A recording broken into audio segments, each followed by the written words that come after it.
Qual o real conceito de batalha espiritual? Ela é real? O que a Bíblia ensina sobre batalha espiritual? Quem é o inimigo? Qual a sua situação atual?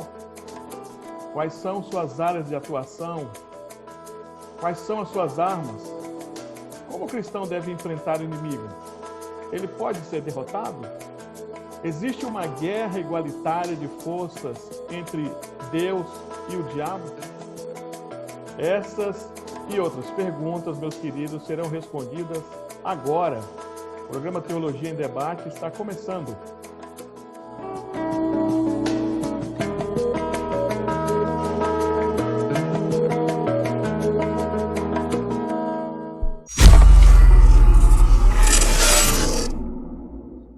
Estamos de volta, meus queridos, com o programa Teologia em Debate e hoje nós vamos falar sobre o assunto batalha espiritual. É real?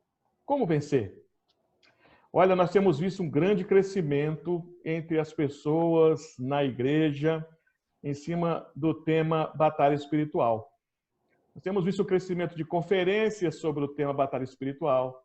Nós temos visto congressos surgindo no Brasil em cima do tema batalha espiritual. Acampamentos de cura, libertação em cima do tema batalha espiritual. Muitas coisas têm surgido no âmbito da igreja relacionada à batalha espiritual. Aliás, há uma ideia de que há um confronto com hierarquias demoníacas, que faz parte do que nós chamamos de terceira onda, que afirma que nessa terceira onda somente crentes preparados, aptos para a batalha espiritual, poderão se submeter ou estar à frente desta guerra, que eles chamam de guerra espiritual. Aí nisso crescem as especulações, crescem os conceitos. Há a ideia de espíritos territoriais, espíritos dominantes de cidades, há a ideia de declaração de vitória da cidade, declaração de vitória contra os espíritos, e muitas outras coisas surgem em cima do tema batalha espiritual. Livros são lançados, aliás, todos os anos se lançam livros sobre o tema, como o livro, por exemplo, A Igreja e a Batalha Espiritual, da Neuza Itioca, que é uma personagem bastante conhecida nesse meio de batalha espiritual.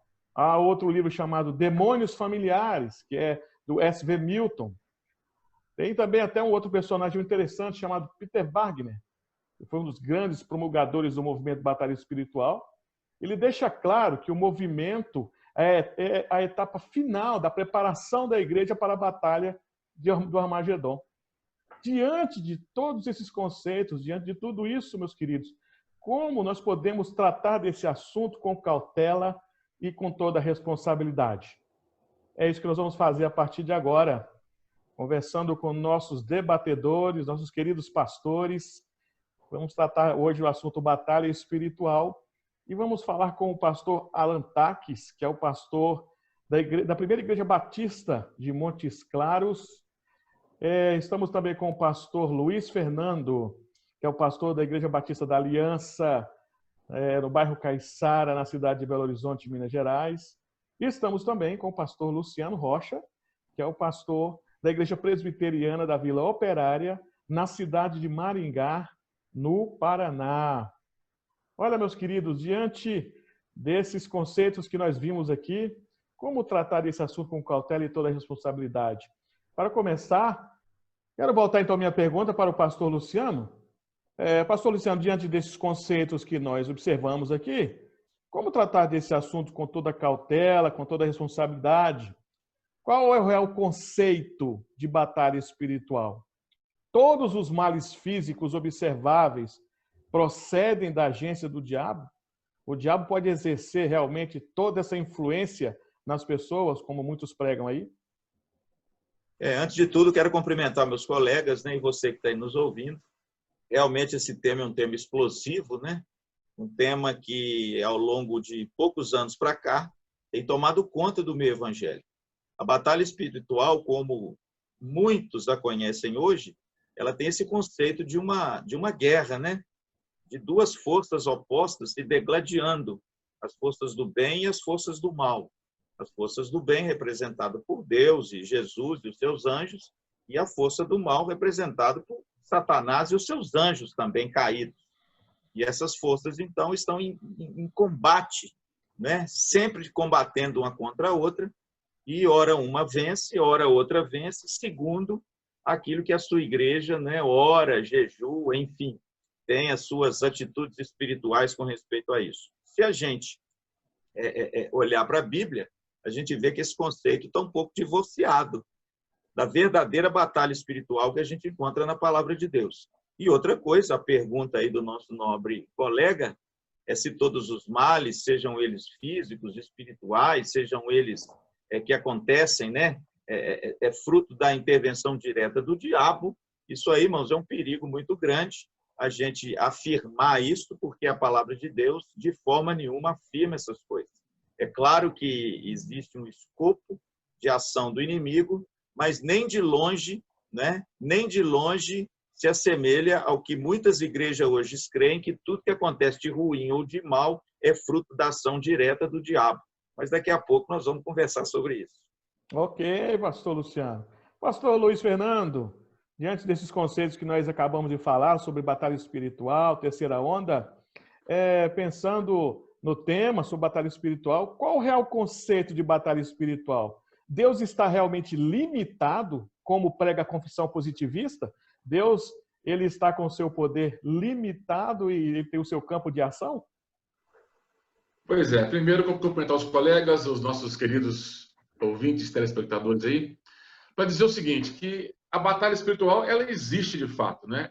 É uma realidade dura da gente poder enfrentar. No livro de Daniel, capítulo 10, é clara essa batalha espiritual que Daniel enfrentou ali, né? E depois teve a intervenção de Miguel. Agora, dentro do conceito bíblico, quem está limitado é o próprio diabo, não é? Porque ele é criatura. Nós não podemos criar um sistema maniqueísta onde tem um Deus do bem e um Deus do mal. Não existe isso. Filosoficamente, só existe um Deus. Não pode haver dois, porque se houvesse dois, eles iriam se autoanular. Então, a esfera da história da raça humana, bem como da atividade do diabo no mundo, em nossa sociedade, ela está circunscrita à vontade de Deus, não é? E é isso aí que a gente tem que focar. O diabo, ele tem poder, sim, tem experiência com a raça humana, mas ele não faz o que quer, não é? Ele faz aquilo que Deus permite que ele faça. E a Bíblia vai também apontar para um fato que nem todas as crises que nós vivemos nessa vida provêm do mal. É Deus mesmo que induz a história toda e a nossa história pessoal também, não é? Então, quando o apóstolo Paulo pede que Deus lhe tire o espinho na carne, Deus lhe responde que teria graça para que ele suportasse isso aí. O apóstolo Paulo não faz uma campanha de expulsão de demônios, ele se sujeita à vontade de Deus, né? Uhum. Interessante. Pastor Alain, pensando também nessa pergunta, vou voltar também para o senhor, pensando sobre o conceito de batalha espiritual. Alguns defensores da batalha espiritual dizem que os anjos caídos, eles estão na terra, influenciando as pessoas para se juntarem a eles como forma de um grande batalhão entre anjos caídos e pessoas para lutarem contra Deus. Onde tem isso na Bíblia? Onde podemos olhar na Bíblia e encontrar a afirmação de que os demônios estão atuando desse jeito na Terra? Isso é bíblico? Isso é um conceito verdadeiro de batalha espiritual? Olha, os meus colegas, antes de tudo, é um privilégio estar aqui e aos que estão nos ouvindo. Sem dúvida, os nossos colegas já responderam que essa visão aí de batalha espiritual é uma visão que é perigosa porque coloca em evidência que os problemas do mundo estão nas mãos do demônio, né? E é lógico que quando Efésios capítulo 6 trata dessa, também fala dessa batalha, fala da nossa armadura, ele não está colocando ali em xeque a questão de que estamos diante de ações, como você disse, né, que não encontramos na Bíblia. Mas existe uma batalha, existe sim uma hierarquia do mal mesmo, mas não sob esse aspecto que quer responsabilizar o demônio sobre todas as coisas. Isso é muito fácil, as pessoas querem se esquivar da sua responsabilidade diante do seu caráter, diante das suas atitudes, Exato. demonizando tudo. E isso é muito próprio de uma visão idealista que a gente tem, né? Das coisas, né? A gente quer romantizar nossas histórias e é muito fácil a gente achar culpados e se esquivar daquilo que realmente a gente precisa amadurecer, crescer, desenvolver, mudar.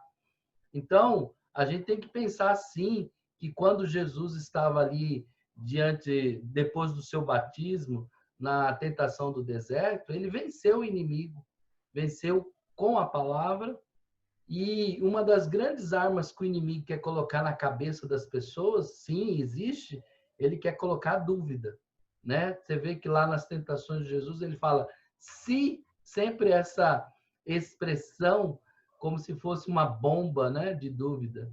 Mas a gente não pode responsabilizar o inimigo de todas as questões da nossa vida, não. É muito simplista isso, e diante de Deus nós vamos prestar conta das nossas palavras, pensamentos e atitudes.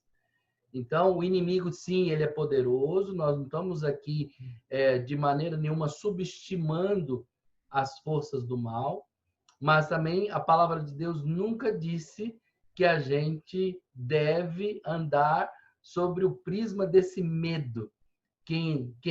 Nós temos que estar na palavra.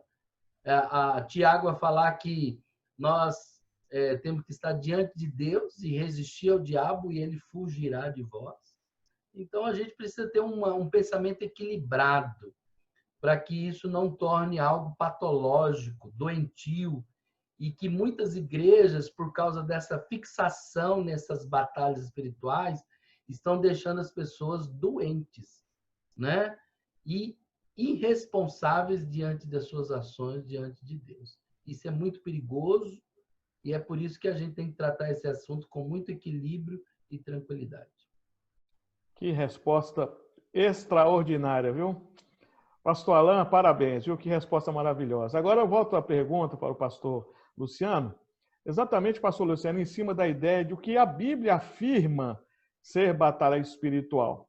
Já que o próprio criador, ou um dos criadores da batalha espiritual, que é o Peter Wagner, ele diz que a batalha espiritual está ligada a demônios territoriais, hierárquicos, que estão distribuídos no mundo.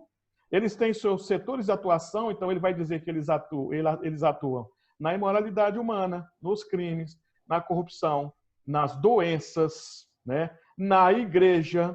E a igreja, segundo Peter Wagner, precisa ter estratégias para poder lidar com esses demônios que estão infestados no mundo. A Bíblia afirma isso, pastor? A Bíblia afirma que o mundo está infestado de demônios e, bem dizer, todas as coisas do mundo estão dominadas por demônios? Irmãos, isso aí é aquilo que eu disse, né? Às vezes, muitas coisas que as pessoas escrevem nos livros, e esses livros se tornam muito lidos, né? E de autores muito populares, e sem dúvida nenhuma é um tema assim que ele atrai muita gente, e muitas vezes essas coisas escritas nos livros são tidas como verdades, né? Mas a grande falácia da batalha espiritual é essas pessoas não se fiarem na palavra de Deus e no que diz a palavra de Deus e se aterem à palavra de Deus e ultrapassarem aquilo que a palavra de Deus diz. Não, a maioria daquilo que o pastor Cícero nos perguntou não existe na Bíblia, né? Primeiro, a Bíblia não fala que o mundo está infestado de demônios. A Bíblia não fala que eles agem na igreja conduzindo a história de tudo e de todos por meio de enfermidade, de doença, por meio de crises, de catástrofes. Não, a Bíblia não diz isso, né? Pelo contrário, a Bíblia trata o problema pelo nome do problema. O diabo e o demônio, claro, eles existem, são seres reais, são seres espirituais, agem, mas agem principalmente e prioritariamente na mente do homem, impedindo que a luz de Cristo brilhe com luz fulgurante nessa mente para que ele creia e seja salvo. Mas nem isso, ok? É uma atribuição que lhe é dada de forma autônoma. Pelo contrário, eu acho, pastor Cícero, meu querido telespectador, que a batalha espiritual nos moldes, por exemplo, de Peter Wagner, de Ed Silvoso e de vários outros autores que falam sobre essa batalha entre o bem e o mal como se fossem forças antagônicas, mas do mesmo poder, a gente não encontra isso na Bíblia, né? Pelo contrário, a batalha espiritual, por exemplo, o diabo não é autônomo, o diabo não faz o que ele quer, o diabo não é alguém que age segundo os seus próprios interesses e não presta conta a ninguém. Pelo contrário, Lutero já escreveu que o diabo, né, é o diabo de Deus. Embora essa expressão possa causar para você talvez um espanto, mas a ideia é que o diabo, segundo o livro do Dr. Heber Carlos Campos, né, A Providência de Deus e Sua Realização Histórica, ele fala que o diabo é um dos agentes da providência de Deus. Ele está debaixo da autoridade do nosso Deus, que de repente cumpre o seu propósito eterno e que muitas vezes é misterioso para mim e para você. Então, essa é a primeira falácia da batalha espiritual nos moldes de Peter Wagner. O diabo não é um ser autônomo. Ele não age segundo a sua soberania. Segunda coisa, Deus não é limitado. Se Deus fosse um Deus limitado, que de repente pudesse ir consertando aquilo que o diabo faz, certamente esse não seria o meu Deus nem o seu Deus. Porque se Deus não tem todo o poder, toda a autoridade no céu e na terra, é soberano sobre todas as coisas e governa esse mundo por um fim determinado e nenhum dos seus planos pode ser frustrado, então, querido, essa autolimitação de Deus, à luz da palavra de Deus, é mentirosa. O diabo, absolutamente, ele não é igualitário a Deus. Deus é o Deus eterno. Deus é o Deus que ninguém o criou. O diabo é uma criatura criada, caída, miserável, e que a própria palavra de Deus diz que Deus destruiu e Deus anulou e Deus aniquilou as obras dele na cruz do Calvário. E a terceira falácia, e eu termino aqui, a terceira falácia da batalha espiritual, que vai contra o que esses autores escrevem, é que, de repente, tudo que existe nesse mundo, todas as doenças, todas as catástrofes, todas as enfermidades, tudo aquilo que existe de mal, tem a atuação por trás do diabo. É claro que muitas coisas o diabo age, mas ele age, como eu disse, principalmente na mente do ser humano, para que não lhes resplandeça a luz do Evangelho. E eu termino com o sermão profético de Jesus em Mateus 24. Os sinais dos tempos, Jesus dá nome às coisas, às guerras, aos rumores de guerras, às catástrofes, às pandemias, aos falsos profetas. Em outras palavras, Jesus nunca disse que o diabo estava por trás disso. Nunca. Pelo contrário, Jesus deu nome aos bois e principalmente atribuiu a maldade, viu, gente? A maldade ao coração do homem. Lembra lá de Marcos, quando Jesus diz que é do interior do homem que sai os homicídios, os furtos, a lascívia, o erro, o roubo, e tudo é de dentro do homem é que saem essas coisas. Então, atribuir à obra do diabo aquilo que não lhe é devido é dar ao diabo um status que ele nunca teve nas Escrituras. Que resposta maravilhosa também, viu, pastor Luciano? Maravilhosa, viu? Agora eu vou fazer a pergunta para o pastor Luiz, né? O pastor Luiz está ali caladinho, quietinho, mas pastor Luiz, o Peter Wagner, ele chega a dizer também que o crescimento do evangelho está ligado à guerra. Quanto mais a igreja combate os demônios territoriais, quanto mais os demônios são derrotados, mais se abre espaço para o evangelho crescer. Ou seja, na mente de Peter Wagner, o que faz o evangelho crescer são demônios derrotados. Mas Jesus disse na sua palavra que edificarei a minha igreja e as portas do inferno não prevalecerão. Como é que fica essa ideia de que nós temos que lutar contra demônios para que possamos destravar o crescimento do evangelho? Onde é que está isso na Bíblia? A gente precisa tentar encontrar o equilíbrio, né, nessa fala do Peter Wagner. Peter Wagner foi um proeminente teólogo do Seminário Fuller, nos Estados Unidos, que introduziu isso, né? E ele foi muito aceito ao longo do tempo e depois foi consagrado a apóstolo também. Então, ele ganhou uma proeminência acima do normal. A tendência nossa brasileira é você ler livro de autores estrangeiros sem dialogar com isso. Na faculdade, a gente aprende que a primeira coisa que você faz ao ler um livro é dialogar com o autor dele, para saber até onde esse sujeito vai. Então, aqui nós aceitamos acriticamente a fala de alguém como verdade inquestionável. Eu entendo que essa batalha espiritual, por ser uma realidade, nós temos que ter esse discernimento, né? O apóstolo Paulo fala em 2 Coríntios 2, verso 11, que ele não desconhecia as artimanhas do diabo. Ou seja, da ideia, ele estava para um passo à frente da atuação do mal, né? O apóstolo Paulo, por exemplo, no livro de Atos, ele discerne quando aquela jovem que tinha um espírito de adivinhação o perseguia, dizendo assim, esse é homem de Deus. E lá pelo terceiro dia, Paulo virou e repreendeu aquele demônio. Ou seja, então tem atuações, nós temos que achar o ponto de equilíbrio disso. No Evangelho também nós temos Jesus curando enfermidades ao expulsar demônios também. Então, vamos achar o ponto de equilíbrio. É uma criatura debaixo da soberania de Deus que age nesse mundo porque ele é o príncipe deste mundo. Não é? Ele tem uma autoridade nesse mundo, sim, que, a meu ver, foi delegada por Adão lá no comecinho do Éden. Então, Adão, que era o governante geral da coisa, passa isso para frente. E o diabo oferece para Jesus a glória deste mundo. Por que ele vai oferecer a glória deste mundo? Se ele não tinha? Ele tinha isso a oferecer. E nós precisamos achar o ponto de equilíbrio. Como o reverendo Alain falou muito bem, nós não podemos demonizar o homem, nem humanizar o diabo. O reverendo Luciano falou muito bem também. Nós somos responsáveis pelos nossos atos. Satanás pode nos tentar a praticar coisas horrorosas? Pode. Mas nós somos responsáveis pelo ato final. Então, essa questão de demônios territoriais, isso tudo vem lá de Daniel, que o príncipe da Pérsia resistiu por 3 semanas e tal, mas é um equívoco de interpretação, de hermenêutica. Claro, errado. Então, a igreja ela cresce não por combater o diabo cara a cara, ela cresce por divulgar o evangelho e levá-lo às últimas consequências, não é? Nós temos irmãos no mundo árabe, no mundo da Coreia do Norte, onde são extremamente perseguidos e estão firmes levando o evangelho para frente, não é?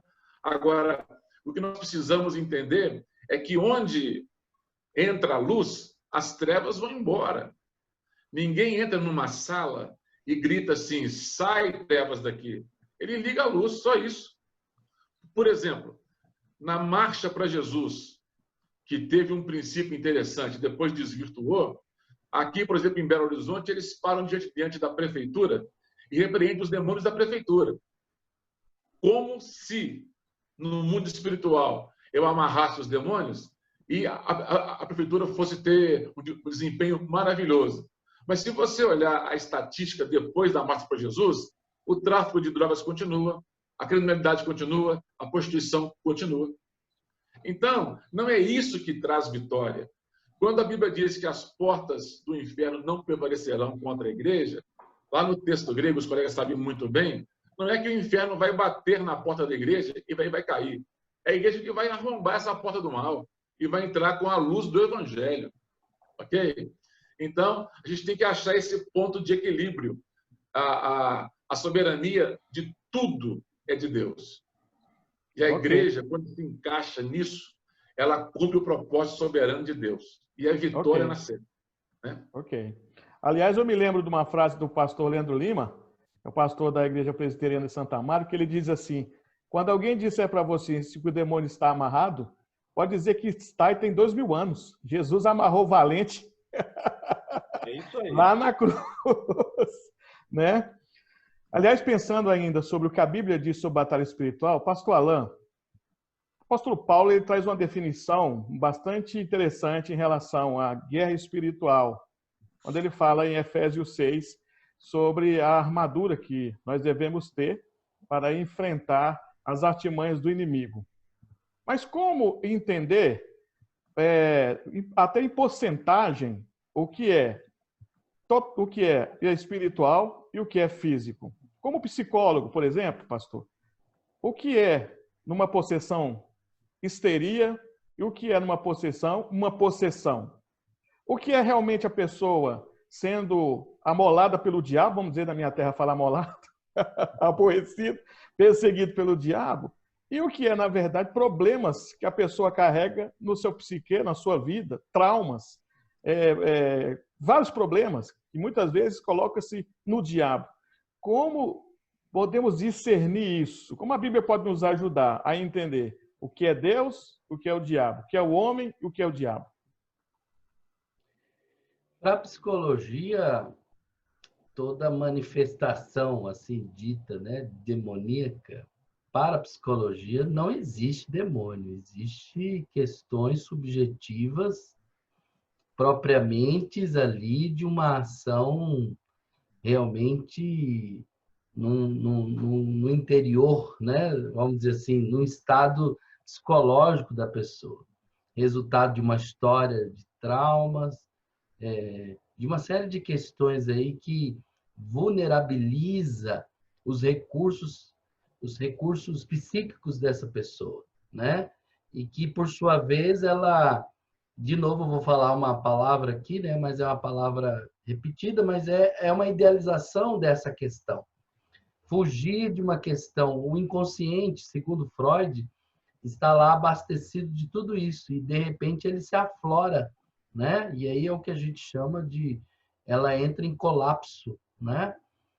Bom, mas como equilibrar isso dentro do aspecto psicológico e bíblico?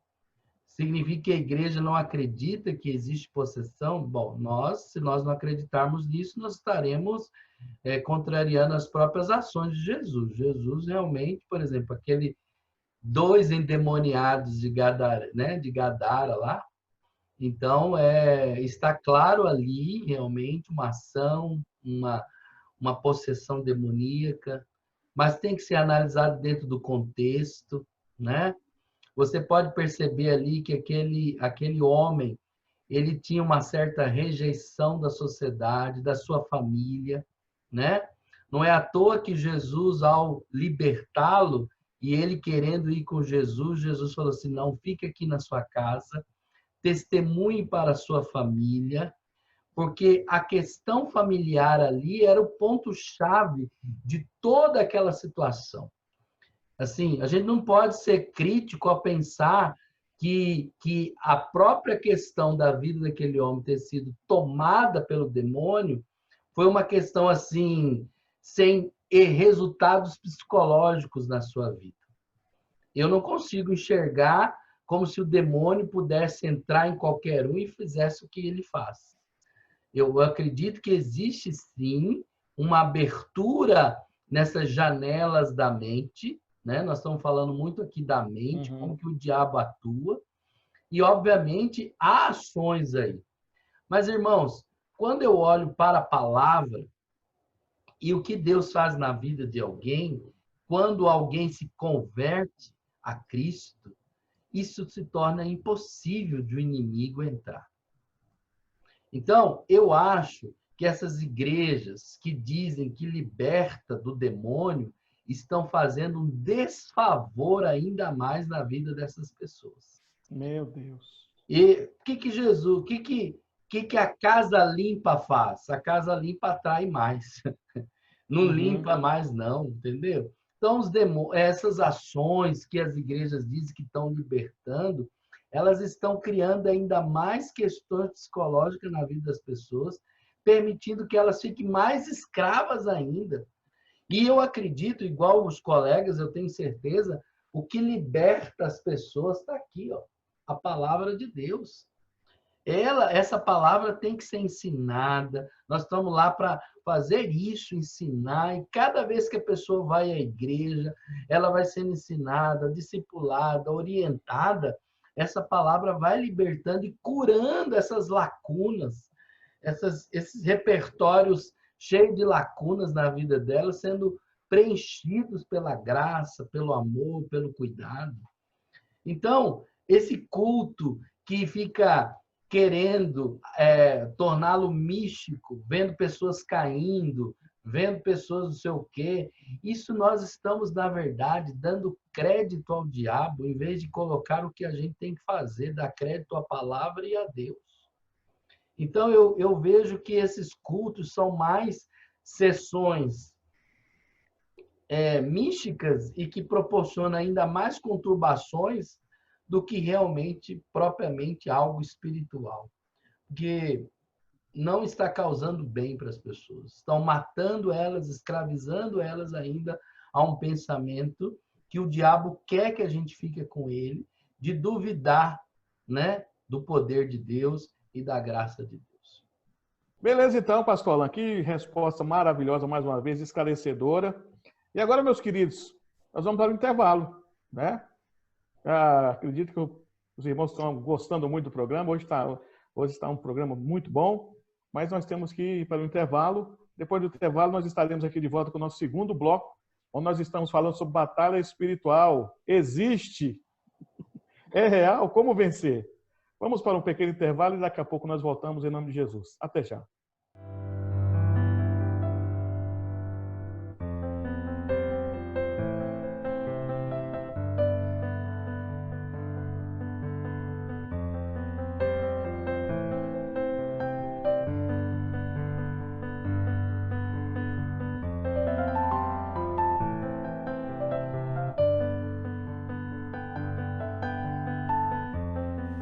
Olá, meu amigo. Você já está sabendo do novo lançamento da editora AD Santos? Pois é. Veja que bênção. O meu novo livro, Jesus de Nazaré, o fascinante retrato do Filho de Deus. Se você quer conhecer mais profundamente a beleza, o fascínio, a grandeza, a majestade da pessoa bendita de Jesus Cristo, e também, se você quiser fazê-lo conhecido das pessoas, esse livro certamente é para você. E você pode adquiri-lo, tanto no telefone que aparece aí abaixo, como também na Igreja Presbiteriana da Vila Operária, aqui na Avenida Paissandu 32, em Maringá. Então, adquira o seu. Você vai ser profundamente abençoado com a sua leitura.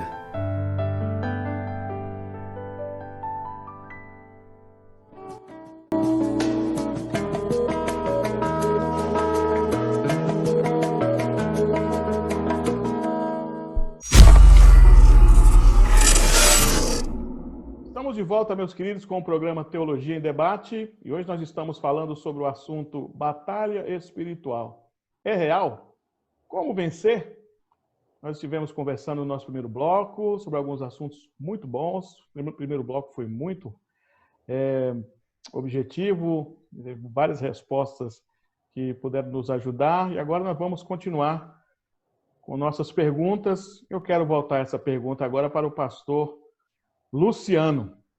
Pastor Luciano, pensando nos decretos de Deus e na providência divina, aliás, lembrando até de uma frase do Abraham Kuyper, o primeiro-ministro da Holanda, que disse assim: não existe 1 milímetro no universo em que Jesus não possa colocar o dedo e dizer, é meu.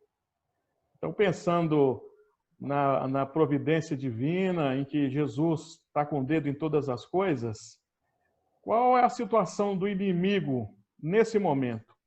Qual é o seu nível de atuação realmente, biblicamente pensando? Ele como o Peter Wagner está dizendo, ele faz qualquer coisa, a ponto de Deus estar até limitado em certas ações, ou pensando nos decretos, na providência de Deus, nós vamos entender biblicamente qual é a situação real do inimigo nesse momento. O que o senhor tem para nos dizer?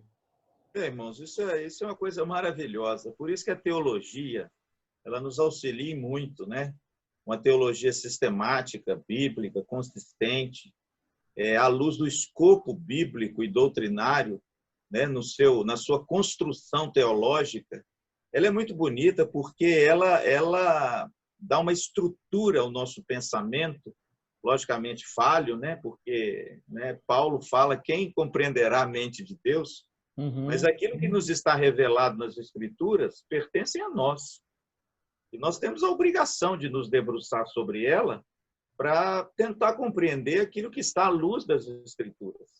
E quando a gente se volta para a Bíblia, existem textos muito claros com respeito a essa limitação do diabo imposta por eles, por ele, pela providência e soberana vontade de Deus, que se realizou em Cristo Jesus e na sua obra, a morte e a ressurreição de Jesus Cristo.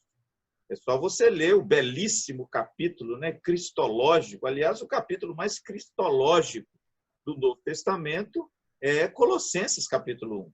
E lá fala de forma explícita e clara que na cruz do Calvário Deus destruiu, Deus anulou, Deus manietou as obras do diabo, triunfando sobre ele na cruz do Calvário. Então, hoje, não é que o diabo não age, mas é que o poder e a atuação do diabo está limitada pela soberana vontade de Deus que se cumpriu na pessoa e na obra de Jesus Cristo. Portanto, quem é governante desse mundo, quem detém todo o poder e toda a autoridade, quem tem um propósito determinado pelos seus decretos eternos e vai levar esses propósitos até o final pelo seu poder e pela sua autoridade, é Cristo. Cristo, quando foi assunto aos céus, em Mateus 28, antes dele dar a ordem, né, da grande comissão para os seus discípulos, ele não disse assim, quer ver, toda a autoridade foi dada ao diabo e eu vou tentar ajudar vocês na medida do possível. Não, irmãos, ele não disse isso. Ele disse, toda a autoridade me foi dada no céu e na terra. Sabe o que significa isso, querido? Que no céu, na terra e debaixo da terra, ou seja, toda a realidade, seja ela visível, espiritual, Colossenses fala sobre isso. Todo poder, toda soberania, todo principado e toda potestade foi colocada aos pés de quem? De Jesus Cristo. Ele é o Senhor exaltado de toda a criação de Deus. E o diabo hoje está manietado, está amarrado. Pastor Luciano, ele não age? Não, ele age. Mas como disse o pastor Jeremias Pereira, nosso querido pastor Jeremias da 8ª Igreja, o pastor Jeremias usa uma figura bonita. Ele diz que o diabo é o pitbull de Deus. E é mesmo. E que ele tem, não é, firme na sua coleira e firme na sua corrente. Mas, de vez em quando, Deus solta um pouquinho essa corrente. É verdade.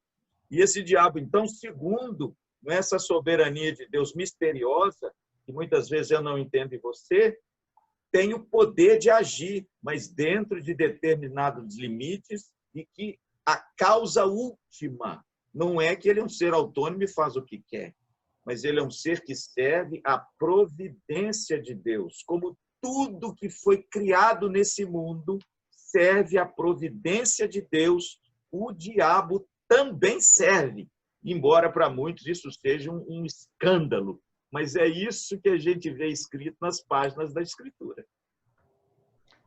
Espetacular. Deixa eu pegar um gancho aqui na fala do Luciano e tentar fazer um contraponto.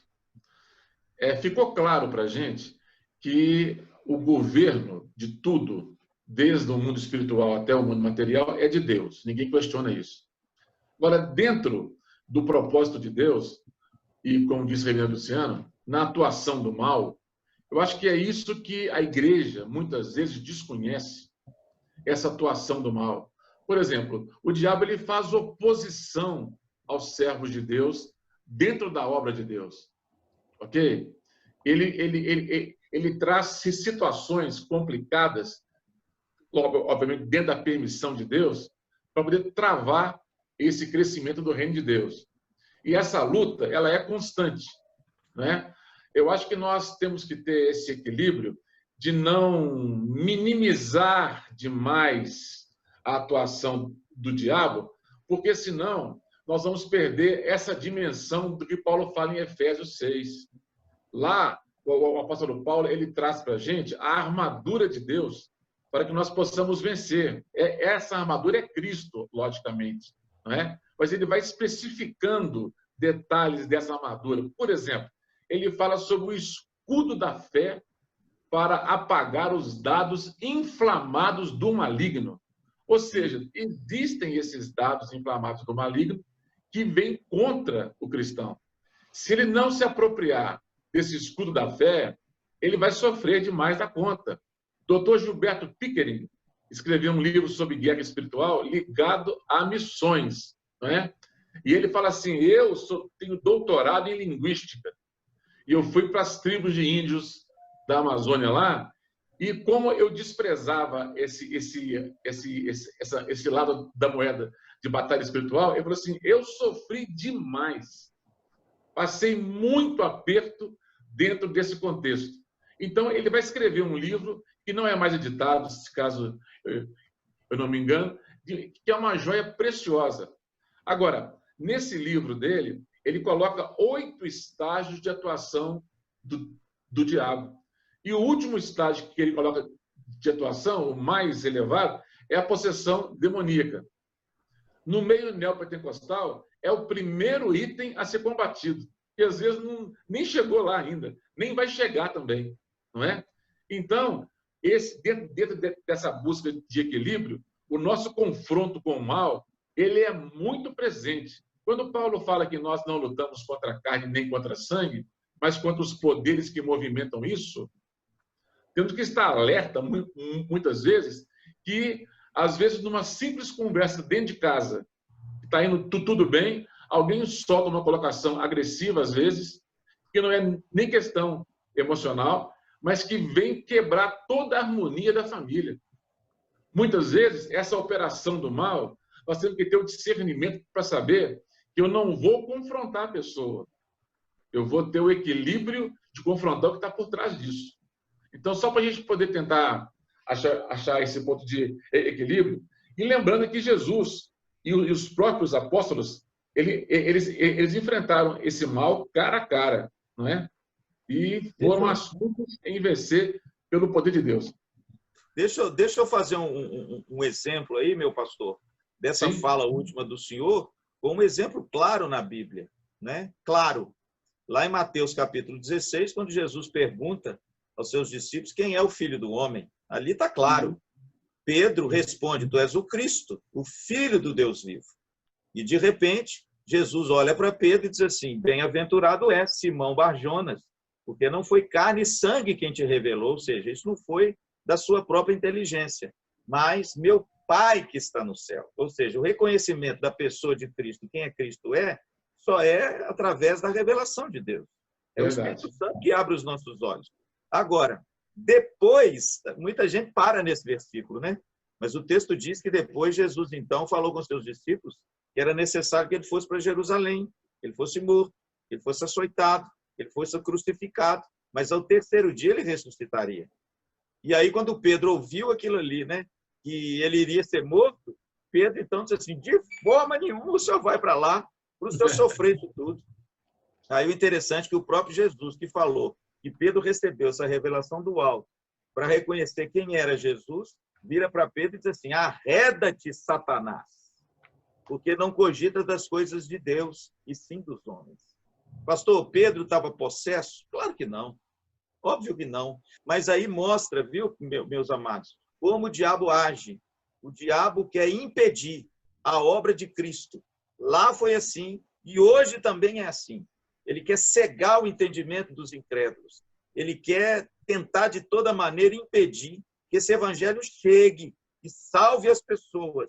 E contra isso, o pastor Luiz Fernando está certinho. Nós temos que orar, nós temos que ter discernimento, porque até hoje ele é o inimigo das nossas almas e o inimigo da cruz de Cristo e da obra de Cristo no coração das pessoas.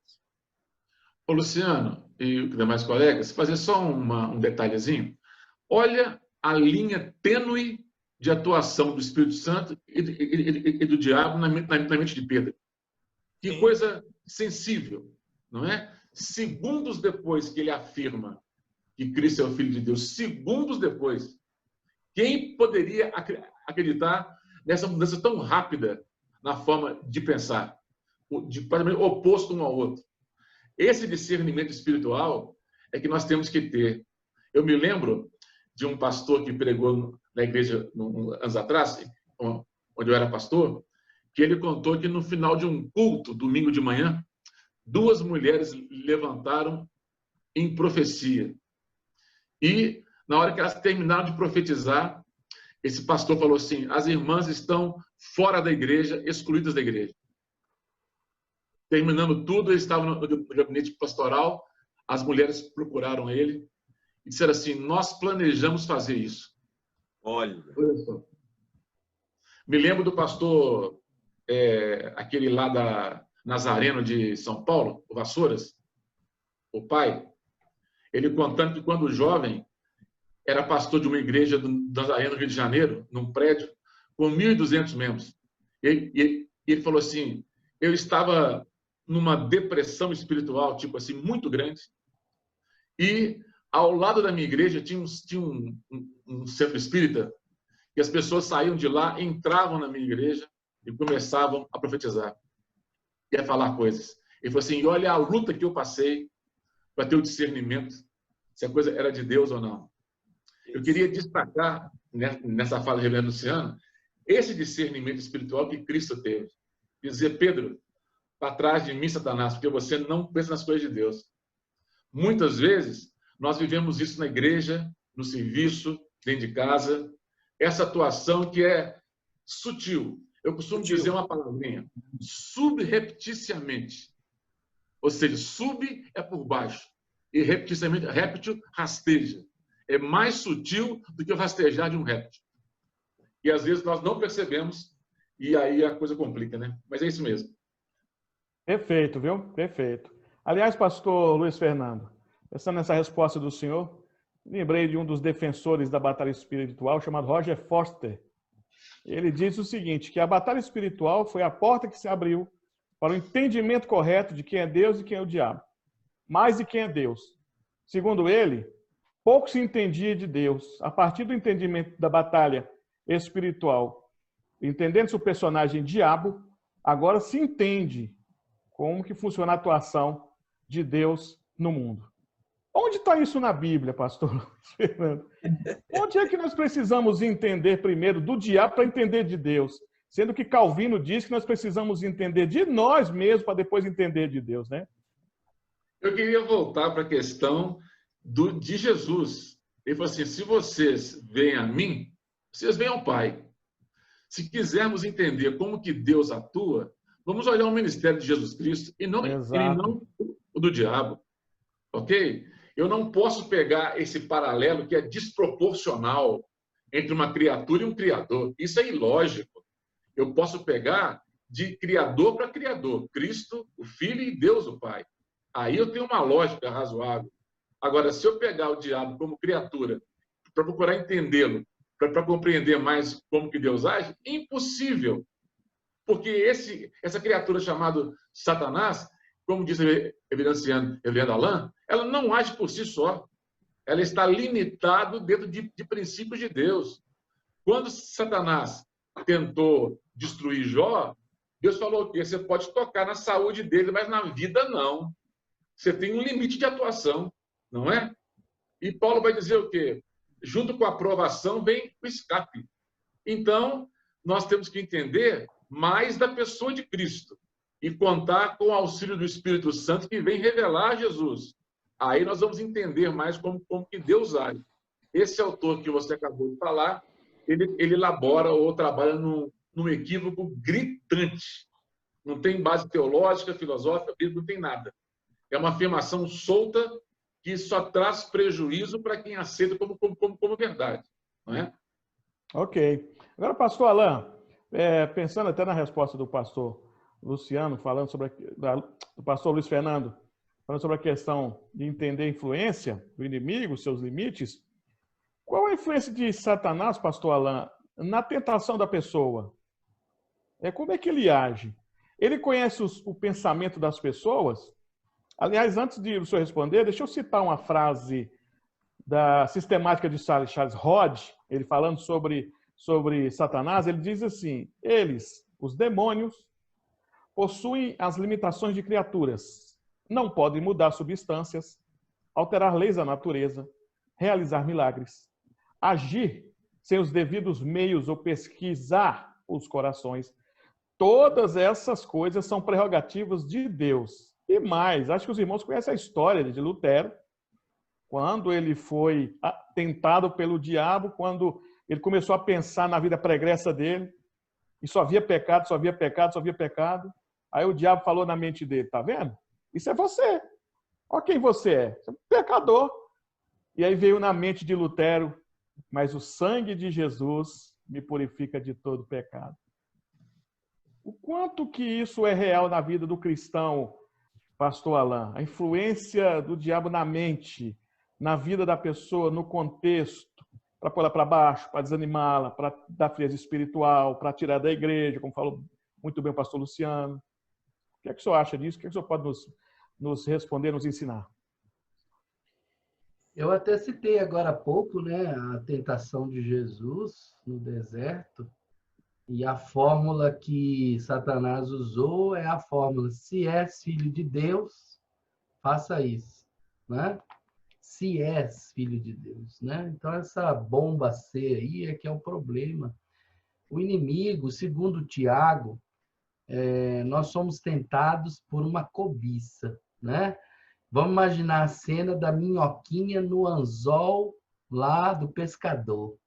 Você joga lá a minhoquinha presa lá, a minhoquinha está ficando lá rebolando, rebolando dentro d'água, e o peixe fica atraído por aquela dança da minhoca, e ele vai e mete a bocada, e é fisgado. Então, assim, nós somos tentados pelas nossas próprias cobiças.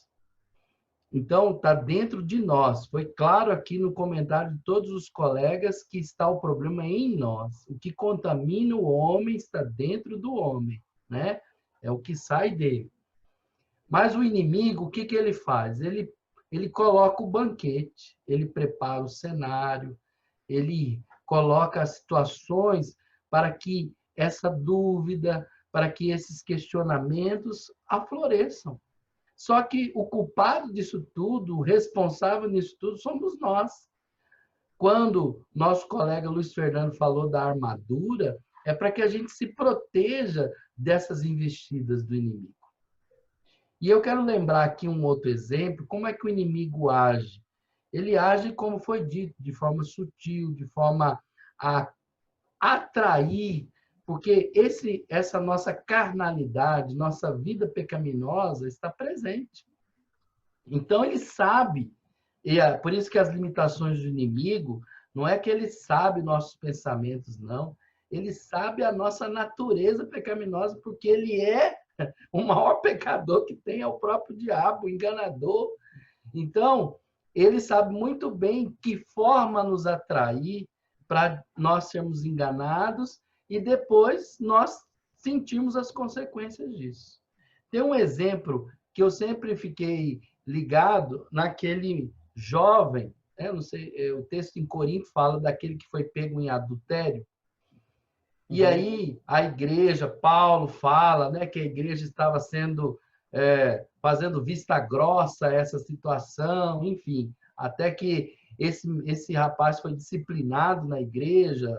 Aí lá tem toda uma questão da disciplina da igreja, mas na segunda carta de Paulo aos Coríntios, pelo que nos parece, houve um arrependimento dessa pessoa.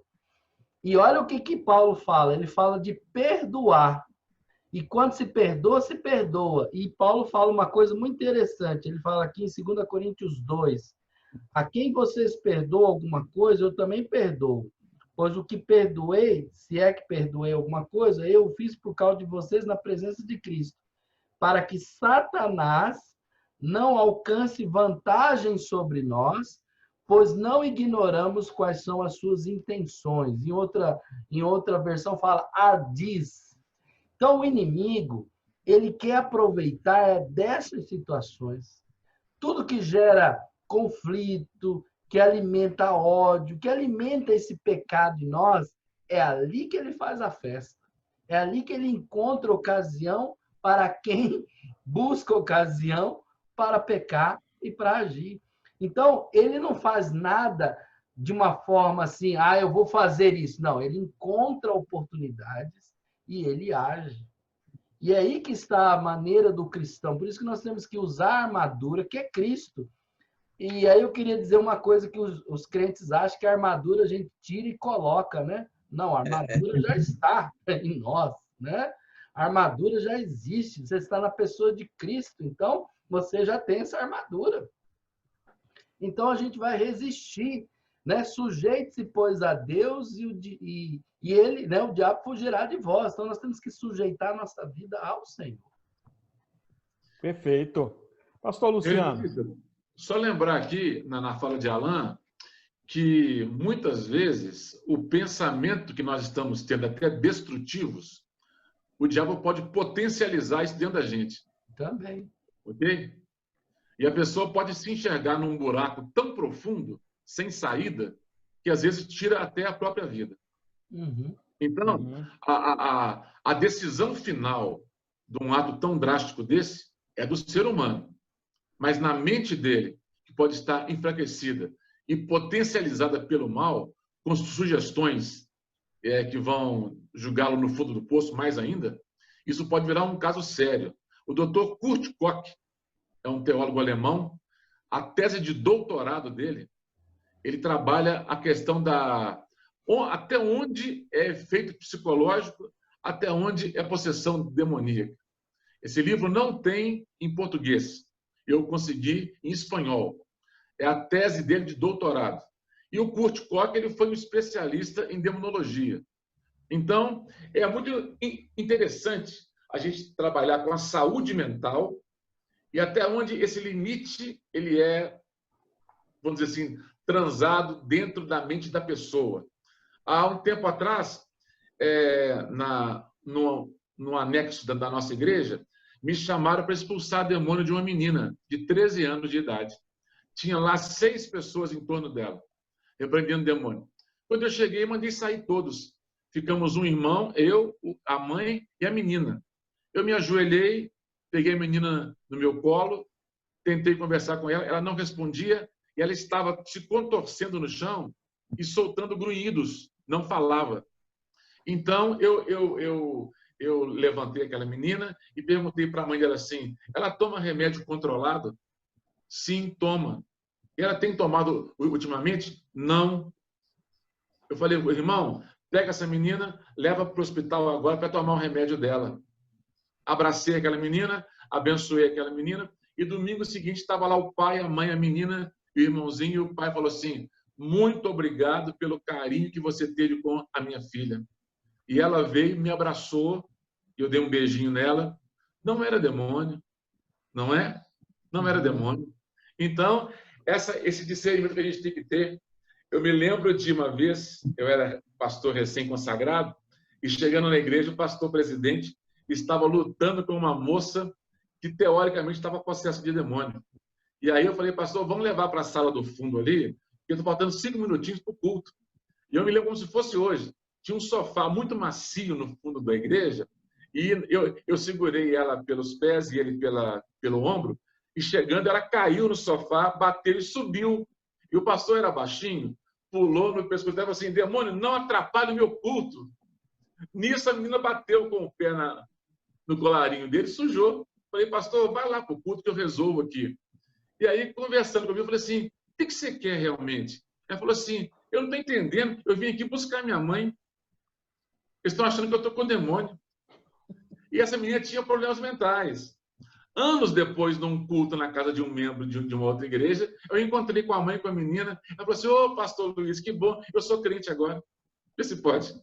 Meu Deus. É muito interessante a gente trabalhar isso, né? Não, é interessante porque o senhor citou, o senhor trouxe até um contexto que vai me ajudar, né? E coopera com a pergunta que eu vou fazer para o pastor Luciano. Exatamente essa falta de entendimento, né, da atuação do diabo realmente ou de questões voltadas para patologias humanas. Esse problema, creio os irmãos, está ligado à falta de estudo aprofundado de exegese bíblica.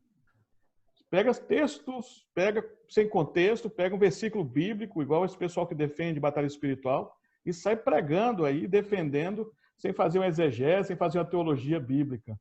E nós sabemos, pastor Luciano, que existe muito por trás dessa ideia da luta do bem contra o mal, conceitos do passado, como, por exemplo, o maniqueísmo. Se a pessoa é um pastor e ele não conhece de história, se ele não preocupa em estudar o passado, ele vai defender a ideia de que Deus está lutando contra o diabo como se fossem duas forças igualitárias, e não são. Então, isso é um conceito maniqueísta, né? Que foi até uma base de defesa de Santo Agostinho. Santo Agostinho era maniqueísta, mas, infelizmente, hoje, em nossos dias, é defendido por esse pessoal da batalha espiritual de um Deus todo-poderoso, né? Que quem estuda a doutrina bíblica, só na questão ontológica, a doutrina bíblica responde isso. O Ibercó fala sobre ontologia, Deus é detentor de todo poder e quem tem poder recebe de Deus. Então, pastor, pensando nisso, Deus tem o mesmo poder do diabo, ou o diabo tem o mesmo poder de Deus? Há uma guerra igualitária de poderes entre o bem e o mal? À luz da palavra de Deus, quem tem todo o poder e autoridade, soberania e governo é o nosso Deus, né? Satanás é um ser criado, é um anjo caído, Satanás é criatura, está debaixo dessa soberania e da providência de Deus. Não existe uma deflagração de uma batalha, no sentido de que Deus tem um determinado poder e Satanás também tem igualitário ao nosso Deus. A palavra de Deus é muito clara com respeito a isso. Ele detém todo o poder e toda a autoridade, e esse poder e essa autoridade está nas mãos de Jesus Cristo, porque ele é o anjo da aliança, ele foi aquele pelo qual destruiu as obras do diabo. Portanto, querido, não vá engolindo esse tipo de coisa, porque isso é falácia de escritores e muitas vezes é ficcional. Eu estou me lembrando agora, e eu acho que você se lembra, a deflagração também disso tudo foi com aquele livro antigo, Este Mundo Tenebroso. Os irmãos lembram desse livro, do Franco Perretti? Agora, a gente se esquece, irmãos, que esse livro é um livro de ficção, é ficção cristã.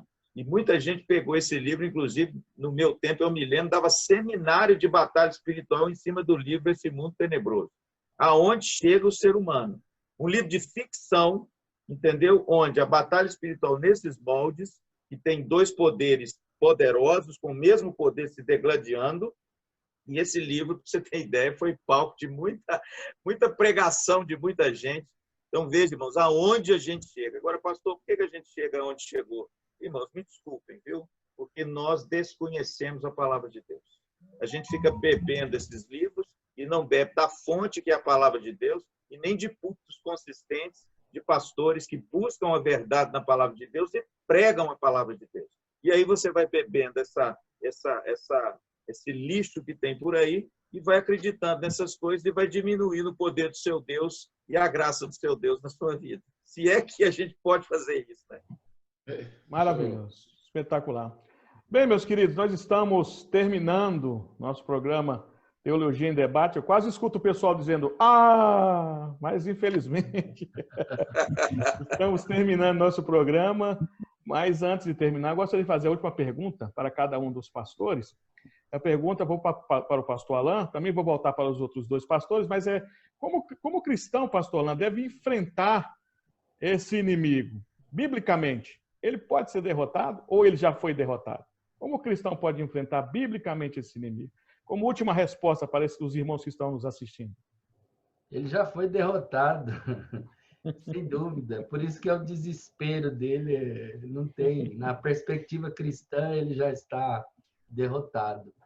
Mas eu nunca pensei no que eu pensei aqui, conversando, ouvindo meus colegas, tentando aqui imaginar nosso perfil psicológico de Satanás. Mas eu acho que ele gosta muito de Ibope, sabe? Ele desde a sua criação, segundo Isaías, segundo Ezequiel, ele tinha uma investidura, né? Uma autoridade, e ele não ficou satisfeito, ele se auto-orgulhou, né? Se auto-pecou nessa situação, ostentando o lugar de Deus. Se a gente olha Isaías e Ezequiel, nós chegamos a essa conclusão. Então, ele é um ser que ele gosta muito de Ibope. E por isso que ele gosta de chamar atenção, ele gosta de ser entronizado. Eu acho que para a gente derrotá-lo, é o que o pastor Luciano falou, vamos conhecer a Deus, vamos pregar a palavra, nós temos que estar colocando no centro Deus. E quanto mais nós colocarmos Deus e a sua palavra, a obra de Jesus em evidência, mais ele vai caindo, ele não tem força, porque ele é como alguém disse aí, alguém citou aí que ele é o pitbull mesmo, Ele só tem um propósito. E esse propósito é definido por Deus e pronto. Então, assim, esse perfil psicológico dele é vencido, sim, quando a gente coloca o Senhor como tudo e o centro de tudo. E, pastor Luciano, como o cristão deve enfrentar o inimigo? Irmãos, está na palavra de Deus, né? Efésios 6:10 é o primeiro texto que eu queria deixar para vocês. Quanto ao mais, revestivos no Senhor e na força do seu poder. Então, preste atenção nisso. Primeiro, a armadura que está lá em Efésios 10 é Cristo. E a obra de Cristo imputada em favor do eleito e do crente. Então, revestivos dele. Em outras palavras, tenha um compromisso com ele, ame o Senhor, beba do Senhor, aprenda do Senhor. E outra coisa, e na força do seu poder. O poder não é seu. O poder não é meu. O poder é dele. Peter Wagner entra numa outra falácia dizendo que você tem que ser um crente poderoso para expulsar demônio, amarrar o Satanás. Irmão, nós não temos poder. O poder é dele. Então, a primeira coisa, se aproxime de Cristo, ame a Cristo, ande com Cristo, peça perdão pelos seus pecados, leia as Escrituras. Segundo, resistir ao diabo e ele fugirá de vós. Pedro. Se você resiste ao diabo nas Escrituras e com Cristo, é claro que ele vai fugir. Sabe por quê? Porque ele sabe quem é Jesus. E terceiro, Tiago, chegai-vos a Deus e ele se chegará a vós outros. Então, meu irmão, não queira lutar com o diabo longe de Deus, não, viu? Porque senão vai acontecer igual os exorcistas lá de Atos dos Apóstolos, os demônios vão sair dele, vão pegar você. Pastor Luiz, como o cristão deve enfrentar o inimigo? Qual a sua orientação para esses queridos que estamos assistindo?